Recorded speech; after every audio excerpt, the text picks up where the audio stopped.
उद्या भारतीय जनता पक्षाचा स्थापना दिवस आहे आणि या स्थापना दिना दिवशी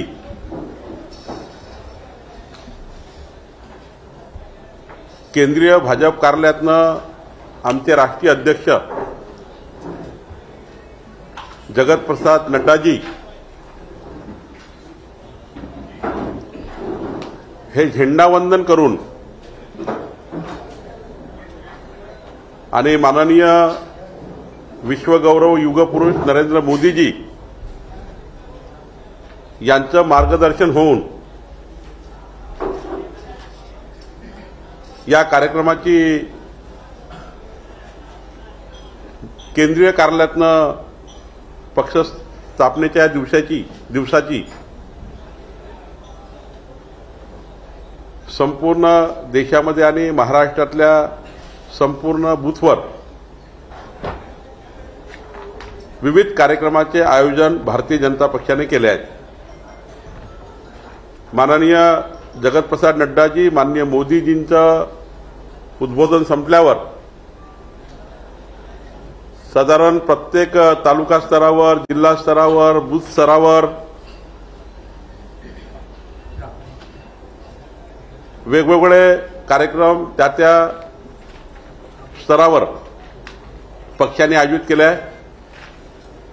भिंती रंगवण्यापासून तर सांस्कृतिक कार्यक्रमापर्यंत आणि आम्ही असं ठरवतोय की महाराष्ट्रातल्या 97,000 मतदान केंद्रावर बूथवर किमान 10 ते 25 नवीन कार्यकर्त्याचा पक्षप्रवेश व्हावा। उद्या मोठ्या प्रमाणावर बूथवर काम करणारे काँग्रेस, राष्ट्रवादी आणि इतर पक्षाचे कार्यकर्ते यांचा पक्षप्रवेश घेण्याची योजना आम्ही तयार केली आहे। या संपूर्ण स्थापना दिन या कार्यक्रमाचे महाराष्ट्राचे संयोजक आमचे महामंत्री मुरलीअण्णा मोहोळ, विक्रांत पाटीलजी आणि आमचे सर्व प्रवक्ते या ठिकाणी आहेत। आपापल्या प्रभारी जिल्ह्यामध्ये आमचे पक्ष प्रवक्ते त्या ठिकाणी पत्रकार परिषदा घेतील, काहींनी घेतल्या आहेत, काही सोशल मीडियावर आपण त्या ठिकाणी शेवटपर्यंत कार्यक्रम पोहोचवला आहे। पण या उद्याच्या कार्यक्रमातनं शेवटी माननीय प्रधानमंत्री मोदींच्या नेतृत्वामध्ये केंद्र सरकारने केलेले 9 वर्षातले विकासाचे कामं, गरीब कल्याणाच्या योजना, देवेंद्र फडणवीस, एकनाथ शिंदे यांच्या नेतृत्वातल्या सरकारने बजेटच्या माध्यमातून दिलेल्या योजना एकत्रित करून मतदान केंद्रावरच्या प्रत्येक घरी घर घर चलो कार्यक्रम करून एका मतदारसंघात किमान 75,000 घरी प्रवास करून एका विधानसभा मतदारसंघात 75,000 घरी प्रवास, एका विधानसभा मतदारसंघात 75,000 घरोघरी प्रवास अशी योजना आपण तयार केलेली आहे। आणि भारतीय जनता पक्षामध्ये जसं आत्ता उद्धव ठाकरेजींकडले पुण्याचे ग्रामीणचे अध्यक्ष राम गावडे आपल्या शिरूर लोकसभा मतदारसंघातल्या हजारो कार्यकर्त्यांसहित पक्षप्रवेश झाला, अशा सर्व कार्यकर्त्यांना भारतीय जनता पक्षामध्ये 7820078200 78200 या क्रमांकावर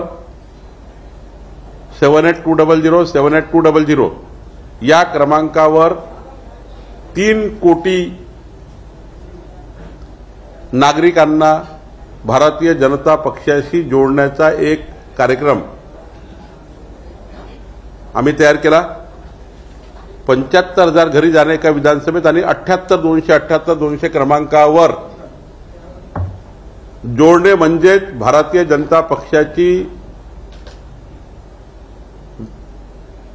पक्षाची रोजची त्या ठिकाणचे काय मूवमेंट आहे, आणि केंद्रातलं राज्य सरकारने केलेलं विकासाचं त्या दिवशीचं काम आणि यापूर्वीचे कामं त्यांना सरळ ॲपवर उपलब्ध होणार आहे. 78-200 म्हणजे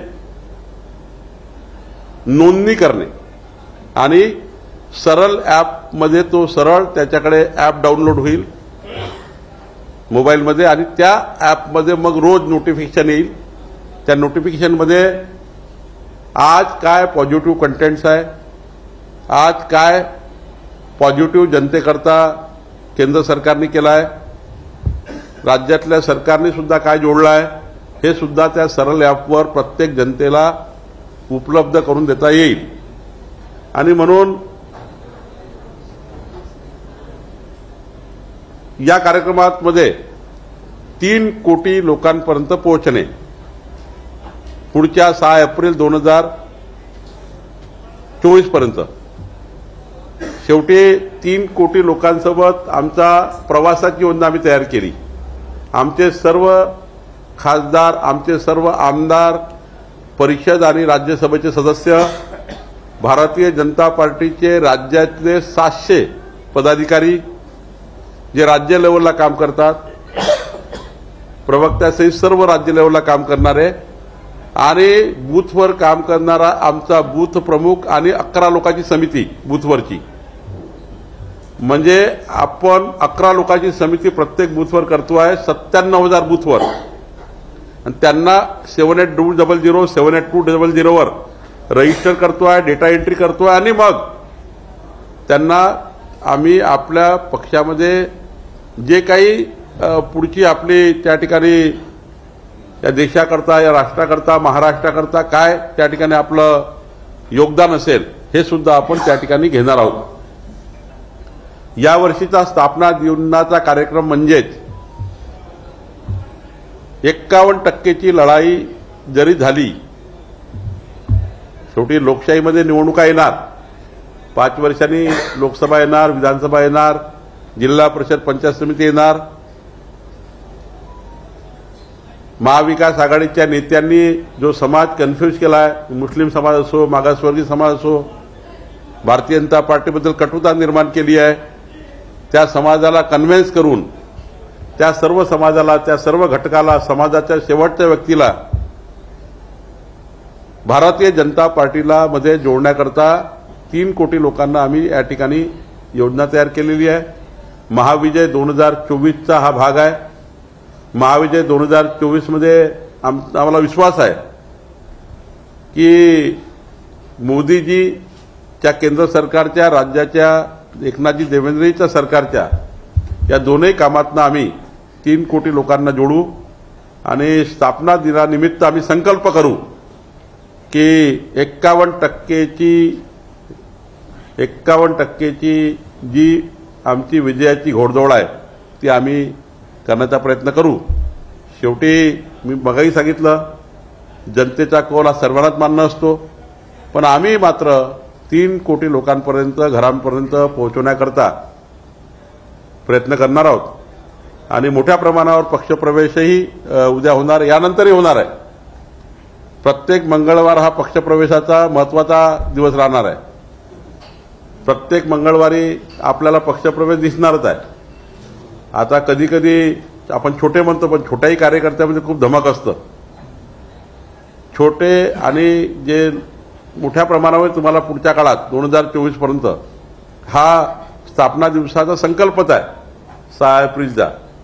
या स्थापना दिवशी आम्ही संकल्प करतो आहे की जास्तीत जास्त कार्यकर्ते माननीय मोदीजींना साथ देण्याकरता 2024 मध्ये पुन्हा एकदा या देशामध्ये जगातमध्ये सर्वोत्तम भारत निर्माण करण्याचा संकल्प ज्या नेत्यांनी केला मोदीजींनी, त्या संकल्पाला साथ देण्याकरता मोदीजींनी संकल्प केला आहे की 2035 मध्ये जगातला सर्वोत्तम देश भारत असेल आणि या संकल्पाला पूर्ण करण्याकरता सरकार लागतं. आणि मोदीजींच्या नेतृत्वात जर सरकार आलं तर हा संकल्प पूर्ण होण्याकरता जी ताकद लागतं ती ताकद आम्ही तयार करणार आहोत. 48 लोकसभा मतदारसंघातही आम्ही आपलं काम उभं करणार आणि महाराष्ट्रामध्ये 288 पैकी एकनाथजी आणि आम्ही शिवसेना आणि भाजप 200 सीट जिंकण्याकरता आम्ही त्या ठिकाणी प्रयत्न सुरू केलेला आहे आणि मला विश्वास आहे जनतेमध्ये आम्ही जाऊ, जनतेच्या मनातलं कन्फ्युजन आम्ही दूर करू, त्यांना कन्व्हिन्स करू आणि कन्व्हिन्स करून भारतीय जनता पार्टी शिवसेना या युतीला प्रचंड ताकद आम्हाला जनता देईल आणि 6 एप्रिल 2023 हा संकल्पाचा दिवस असणार आहे। उद्या आपण सर्व त्या ठिकाणी ध्वजारोहणाला 9:15 वाजता प्रदेश कार्यालयामध्ये यावं आणि आपण या कार्यक्रमात सुद्धा या कार्यक्रमाचे सहभागी म्हणून निमंत्रित करण्याकरता मी आपल्याला आलो आहे। आपल्या सर्वांना मी निमंत्रण करतो आहे, निमंत्रण देतो आहे।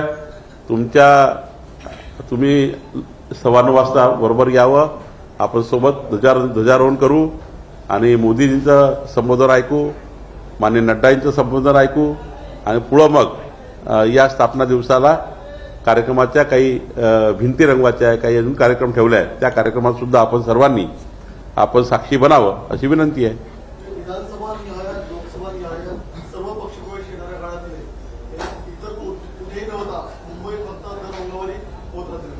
नाही, मंगळवारी तर पक्षप्रवेशाचा दिवसच आहे, पण उद्यापासनं आम्ही एक संकल्प करतोय की महाराष्ट्राच्या सर्व बूथवर काम करणारे काँग्रेस, राष्ट्रवादी काँग्रेसमधले उद्धव ठाकरेजीकडे काही शिल्लक राहिले असतील ती शिल्लक सेना किंचित सेना करण्याकरता, ती शिल्लक सेना किंचित करण्याकरता आम्ही आता उद्यापासून कामाला लागणार आहोत आणि ती सेना किंचितही होईल आणि मग ते 4च लोक स्टेजवर दिसतील एवढी किंचित सेना करण्याकरता आम्ही काम चालू केलं आहे। क्रमांक 1 वरती टार्गेट कोण आहे सर? आमचा क्रमांक 1चं टार्गेट कोण नाही आहे, आमचा क्रमांक 1चं टार्गेट आहे 51% मतं मिळवणे। टार्गेट काय करायचं कुणाला?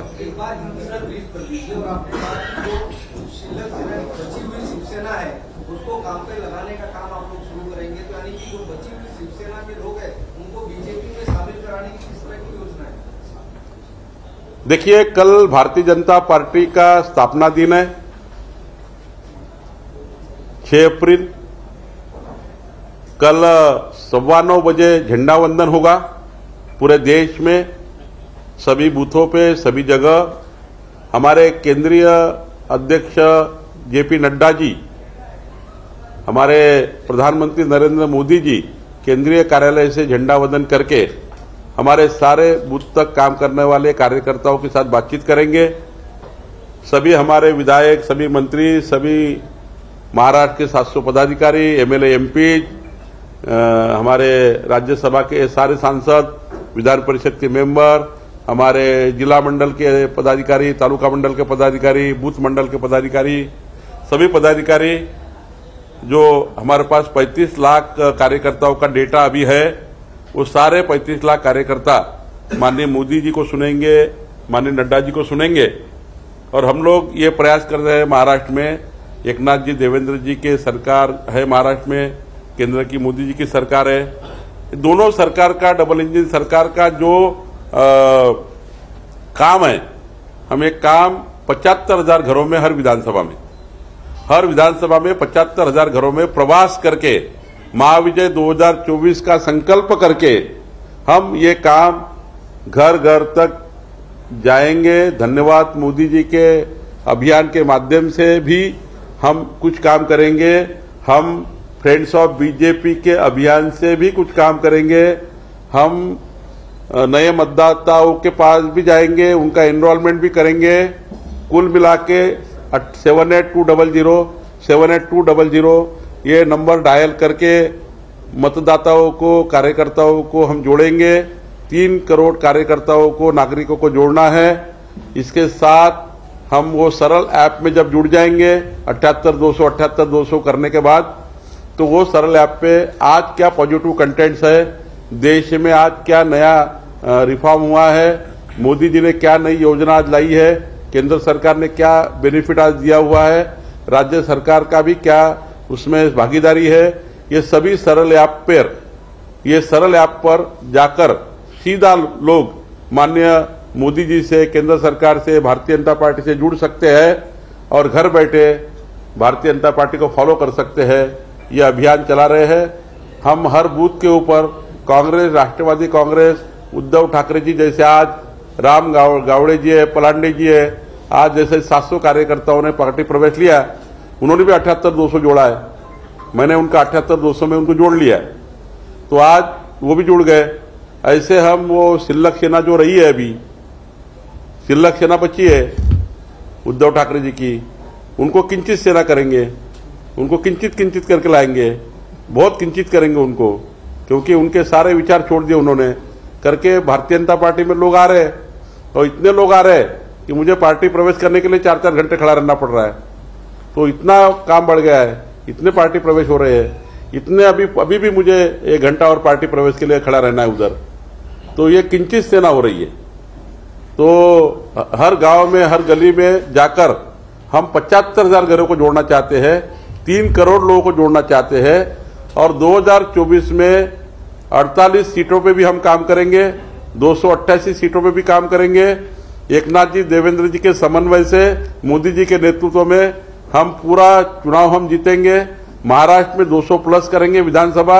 और अभी अमित भाई ने भी कहा, मैं तो 45 कह रहा था, लेकिन अमित भाई ने कहा 48 भी चाहिए, तो हमने 48 सीटों पे काम चालू किया है।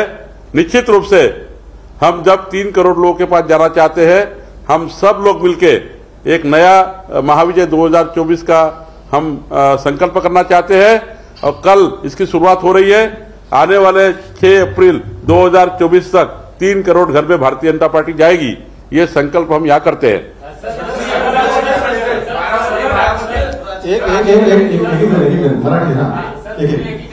किंचित सेना एकाकडे प्रवेश करतो, म्हणजे दुसरीकडे तिन्ही पक्ष एकत्र आलेले आहेत आणि वज्रमूठ सभा देखील घेतलेली आहे, ते म्हणतात भाजपला सत्तेत महाराष्ट्राची वेळ आहे.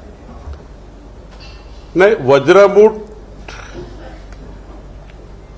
बांधावी की अजून काही करावं त्यांचा प्रश्न आहे, पण आम्ही 51%ची तयारी करतो आहे, आणि आम्ही सुद्धा 3 नाहीतर 4 नाहीतर 5 नाहीतर 6 जेवढेही मैदानात आले त्यांना निपटण्याकरता जनतेमध्ये आम्ही जाणार आहोत.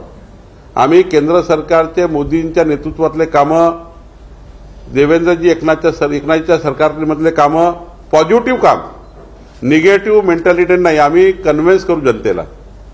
तुमच्या मताचं कर्ज आम्ही घेतलं आहे, पुन्हा एकदा मताचं कर्ज मागायला आलो आहे, आणि आपल्या मताचं कर्ज आम्ही इमानदारीने काम करून परत करू, व्याजासहित परत करू, हा विचार घेऊन आम्ही प्रत्येकाच्या घरी जाणार आहोत. आणि त्यामुळं मोठ्या प्रमाणावर पक्षप्रवेश चालू आहे, आजही पक्षप्रवेश झाले आहे.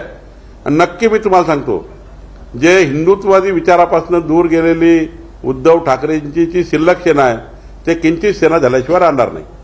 बारामतीमध्ये लोकसभा 48 म्हणाला जातं, 48 जिंकणार म्हणजे बारामती पण जिंकणार का? आणि त्यात आता बारामतीमधल्या 800 कार्यकर्त्यांनी आज पक्षप्रवेश घेतला. राम गावडे सहित 800 कार्यकर्ते, पुरंदरचे कार्यकर्ते होते, त्यानंतर खेडचे कार्यकर्ते होते, तिकडं पुरंदर बारामती तालुक्यातले परवा मी 52 शाखेचा पक्ष 52 शाखा परवा जाऊन मी 52 शाखेचं उद्घाटन करून आलो युवा वॉरियर्सच्या. आणि आता 152 शाखा उद्घाटनाला मी जाणार आहे बारामतीमध्ये. 152 शाखा पुढच्या 3 महिन्यामध्ये पुन्हा. आणि आता फक्त 2च दौरे झाले आहे, एक माझा झाला, एक निर्मलाताईचा झाला, एक प्रल्हाद पटेल साहेबांचा झाला. अजून पिक्चर बाकी आहे, अजून आम्ही घरोघरी जाणार आहोत. अजून तर 3 कोटी घरी जायचं आहे. बारामती मतदारसंघात तर घरोघरी जाणार आहे आम्ही, महाराष्ट्र सर्व ठिकाणी जाणार, एकटं बारामती नाही. पण आमचं शेवटी जनमताचा कौल मी वारंवार सांगतो, बारामतीकरांना जर वाटलं की भारतीय जनता पार्टी, नरेंद्र मोदीजी, आमचा पक्ष हा देशाला न्याय देतो आहे, देशात सर्वोत्तम देश करण्याचा संकल्प करताय, आणि देशाला कोण उंची देऊ शकेल तर मोदीही देऊ शकेल, हे आम्ही प्रत्येक बारामती असो की महाराष्ट्रातली कुठलंही घर असो त्यांच्यापर्यंत पोहोचवण्याचं काम आम्ही करणार. शेवटी जनतेचा जो कौल असेल तो आम्ही, शेवटी तयारी तर पुन्हा 48ची करावं लागणार आहे ना, तयारी तर 288ची करावी लागणार. पण शेवटी जनतेचा कौल आम्हाला मान्य आहे. पण आता प्रत्येक बारामती असो की महाराष्ट्राचा कुठलाही मतदारसंघ असो, मोठ्या प्रमाणावर पक्षप्रवेशाची रांग हे लागलेली आहे. आणि मला विश्वास आहे की आम्ही 48 लोकसभेमध्ये काम उभं करू. आम्ही एकनाथ शिंदे देवेंद्रजीच्या नेतृत्वामध्ये शिवसेना भाजप मोठं काम उभं करू आणि जनता आम्हाला मत देईल असं आम्हाला वाटतं.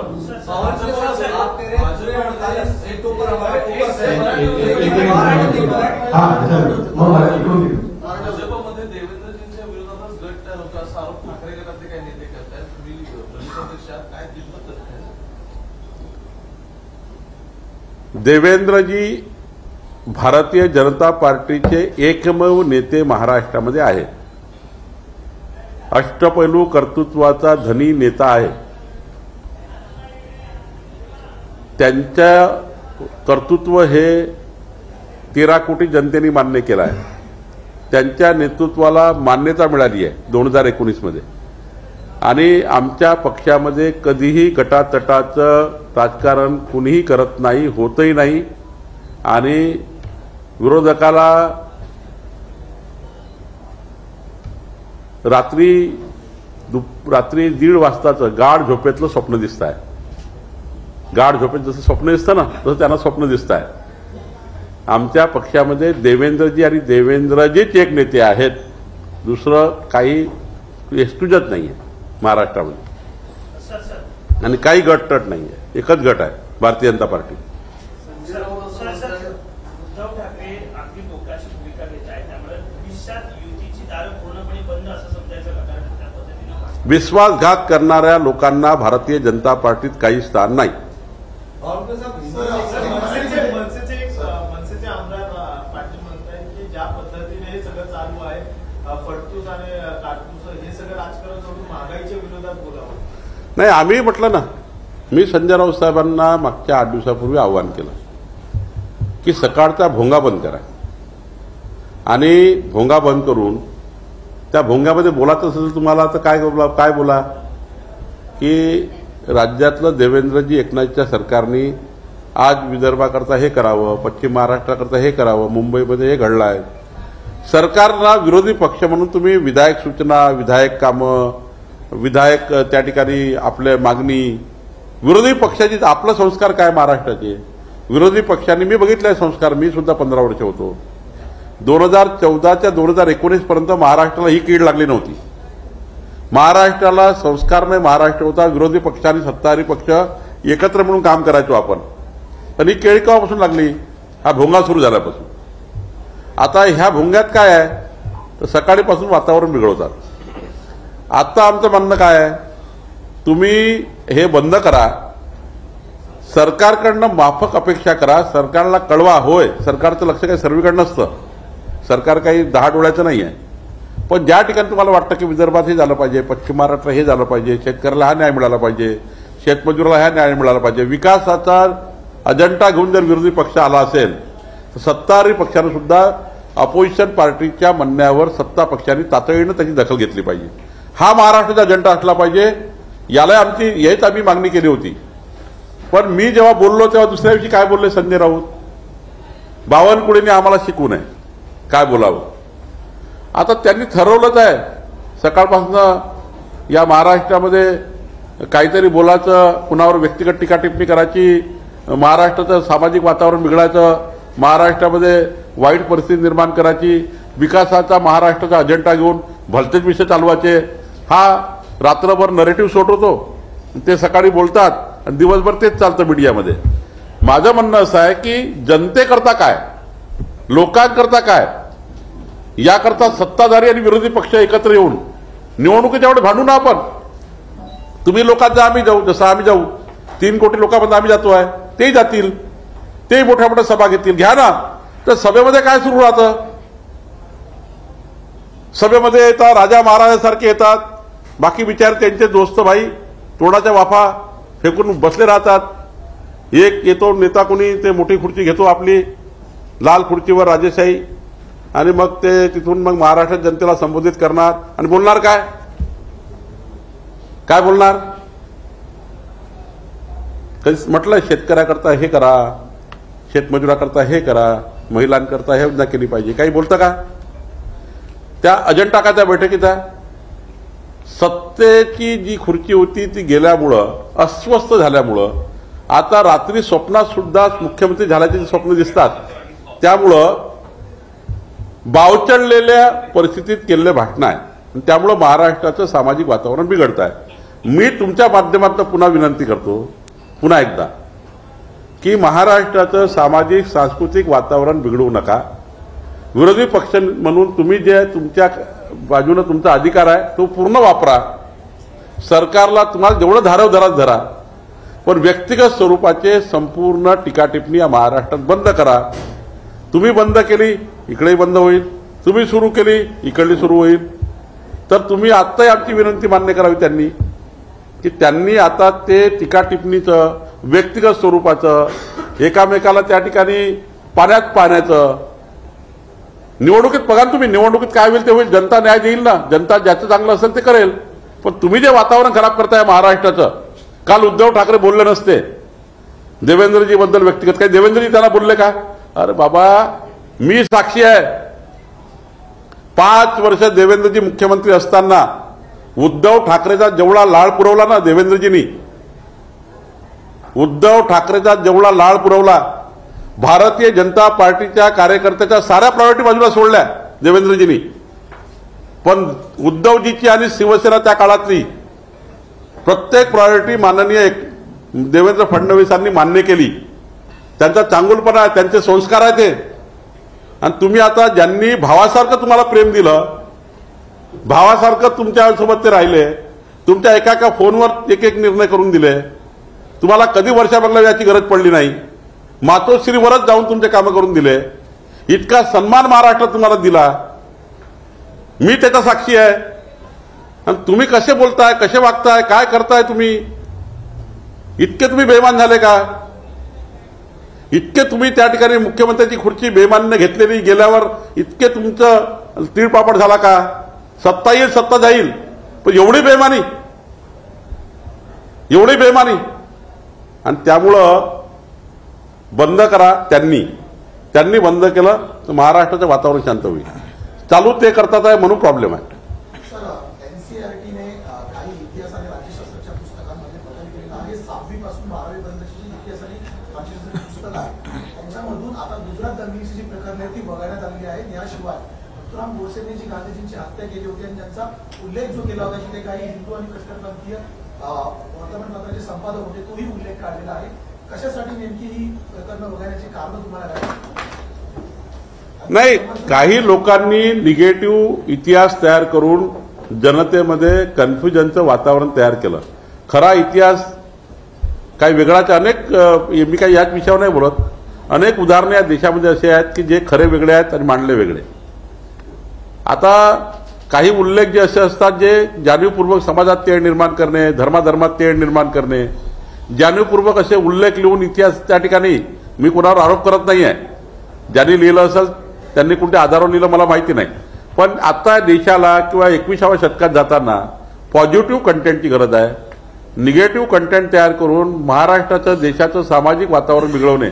आज आपण कुठे चाललो? आपण आज जगातला सर्वोत्तम देश करण्याकडे, जगातला सर्वोत्तम देश होण्याकडे आपला देश चालला आहे. आणि या लहान लहान गोष्टीमधनं आपल्या तेढ निर्माण व्हावी, समाजात तेढ निर्माण व्हावी, तुमच्या मधात तेढ निर्माण व्हावी, मला वाटतं अशा गोष्टी टाळल्या पाहिजे.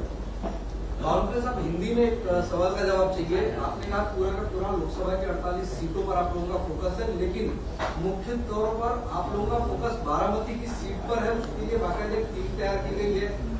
भाई बारामती ऐसा कर रहे हैं आप कि बारामती यानी ऐसा है कि आप अमेठी हारे ही नहीं है. अब बारामती बार बार मत करिए. बारामती कोई बड़ी बात नहीं है. अमेठी भी हार गई है, कोई भी हार सकता है, कोई भी जीत सकता है. हम नहीं कहते कि बारामती हमारा टारगेट है.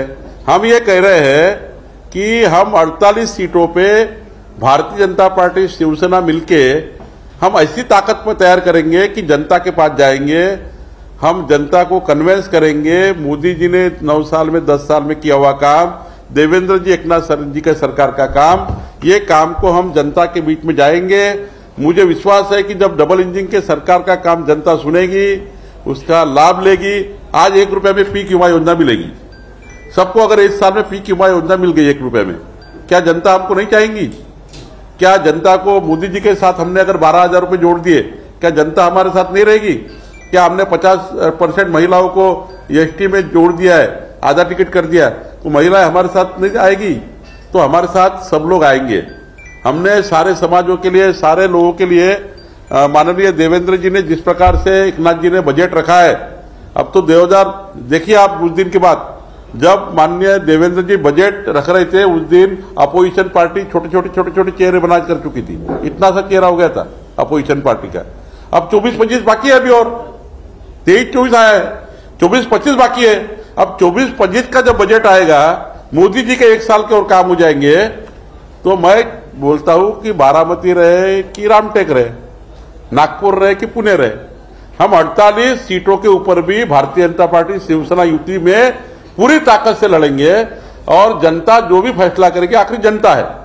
लेकिन हमारा काम है पार्टी करके हमारे सरकार का अच्छा काम जनता पे पहुंचाना, हमारा काम है 3 करोड़ जनता तक जाना। यह संकल्प हम कल कर रहे हैं, स्थापना दिन के दिन 6 अप्रैल को हम लोग संकल्प कर रहे हैं। 48 लोकसभा में 3 करोड़ लोगों के पास जाएंगे, 51% की लड़ाई लड़ने के लिए तैयारी करेंगे। अपोजिशन सारा एक हो जाए तो भी हम प्रयास करेंगे जीतने का। यह मैं घमंड नहीं बता रहा हूं, हम लोगों के पास जाएंगे, हम जनता को कन्विंस करेंगे, हम जनता से वोट मांगेंगे, वोटों का कर्जा मांगेंगे। मोदी जी जग वर्ल्ड में सबसे अच्छा देश बनाने वाले जो संकल्प कर रहे हैं, और वो दिख रहा है। कल आपने देखा होगा पूरे विश्व में कल जो सर्वेक्षण आया है, तो 78% पसंदगी लेकर मोदी जी को देश का, वर्ल्ड का सबसे अच्छा नेता कहा गया। ये कहां से आया है? एक वोट से आया ना। तो फिर बोलेंगे जनता को कि भाई 78% की पसंदगी लेकर मोदी जी आपके एक वोट लेकर कहां तक हमारा देश पहुंचा है। कभी हमारे देश के प्रधानमंत्री कहा थे और अभी कहा है, जाएंगे लोगों में। और मुझे विश्वास है महाराष्ट्र की जनता हमको विश्वास के साथ वोट देगी। सवाल ये है, आप कह रहे हैं कि मोदी जी की लोकप्रियता 78% के आसपास दर्ज की गई, तो ऐसी स्थिति में महाराष्ट्र में लोकसभा और विधानसभा चुनाव एक साथ क्या संबंध है? विधानसभा लोकसभा का क्या संबंध है? लोकसभा होगी अपनी जगह समय पे, विधानसभा होगी अपनी समय पे। क्यों भाई हम 6 महीना पहले 2024-25 का बजट आन दो ना भाई। 23-24 का बजट आया हुआ है महाराष्ट्र का, भी एक बजट बाकी है और 24-25 का। तो देखना जब 24-25 का बजट आएगा ना भाई साहब, तो उधर के ऐसे आएंगे। तो आप देख लेना 2024 के सितंबर तक को शिल्लक किंचित सेना बन जाएंगी, छोटी। आप देखना इतना अच्छा काम होने वाला महाराष्ट्र में। दोनों एकनाथ जी, देवेंद्र जी इतना अच्छा काम करने वाले हैं। 24-25 का बजट जब आएगा तो उधर अपोजिशन में रोज हमारे पास चेहरा कौन होगा सर? भारतीय जनता पार्टी शिवसेना युति हमारा चेहरा है। सर, जिस तरह के शब्दों का इस्तेमाल फडणवीस के लिए किया गया, फड़तूस और बाकी बहुत सारी बातें कही, उसको लेकर क्या कहना? मैंने कल ही कहा, मैं फिर आज कहता हूं, मैंने कल कहा वही कहूंगा कि माननीय उद्धव ठाकरे जी को मैंने कल कहा है वो भारतीय जनता पार्टी को अंडरस्टूड ना करे। पूरी भारतीय जनता पार्टी देवेंद्र जी और एकनाथ जी के सरकार के पीछे खड़ी है। आपने हमारे निष्कलंक नेता को, जिससे आपने पूरा फायदा उठाया, 5 साल पूरा सरकार में फायदा उठाया। देवेंद्र जी में संस्कार है, देवेंद्र जी में अपने आप में ऊंचाई है। देवेंद्र जी कभी किसके खिलाफ कोई राजनीति नहीं करते। उनका वो अच्छापन है कि वो कभी गुस्सा नहीं होते। उनके पास इतना बड़ा पिटारा है, वो पिटारा खुल जाएगा ना तो घर से बाहर निकलना मुश्किल हो जाएगा। अब वो पिटारा उनको ही मालूम है, वो खोलते नहीं है। उनके संस्कार अच्छे हैं, वो संस्कार में पले हुए हैं। उनको चैलेंज मत करिए, उनको व्यक्तिगत बात मत करिए उद्धव जी, नहीं तो प्रॉब्लम हो जाएगा आपको। और मैं दावे के साथ कहता हूं कि अब हमने एक बार सुना है, एक बार गलती माफ हो सकती है देवेंद्र जी के खिलाफ बोलने वालों की, लेकिन इसके बाद अगर उद्धव ठाकरे जी आपने गलत बोला देवेंद्र जी के व्यक्तिगत जीवन में, आपका घर से निकलना मुश्किल कर देंगे। हम मातोश्री में आप घर का कोमड़ा होता है ना, घर कोमड़ा बोलते हैं, वैसा आप घर कोमड़ा पहले भी थे, आगे भी रहेंगे। हमको आप चिढ़ाइए मत, हम आपके खिलाफ कुछ बोल नहीं रहे, हम आपको कुछ बोलते नहीं है। आप अपना काम करिए, हमको अपना काम करने दीजिए। लेकिन देवेंद्र जी के बारे में आपने इसके बाद कहा तो आपको हम छोड़ेंगे नहीं। हम महाराष्ट्र में आप घूम के बताइए बाद में, और कौन आता है बीच में, कौन आता है बीच में। हम कोई धमकी की बात नहीं कर रहे, हम कोई किसको गाली गलौज नहीं कर रहे, हम किसके खिलाफ बात नहीं कर रहे। लेकिन हमारे नेता के खिलाफ अगर आपने बोला, व्यक्तिगत रूप से बोला, तुम सार्वजनिक कोई है चीज तो ठीक है, सरकार करके क्या टीका टिप्पणी करना है करिए, लेकिन तुमने व्यक्तिगत रूप से देवेंद्र जी को छेड़ा है, हम ये सहन नहीं करेंगे। और आगे देख लीजिए, अगर इसके बाद हिम्मत है, अगर हिम्मत है उद्धव ठाकरे में, तो देवेंद्र जी के खिलाफ बोल के दिखाइए।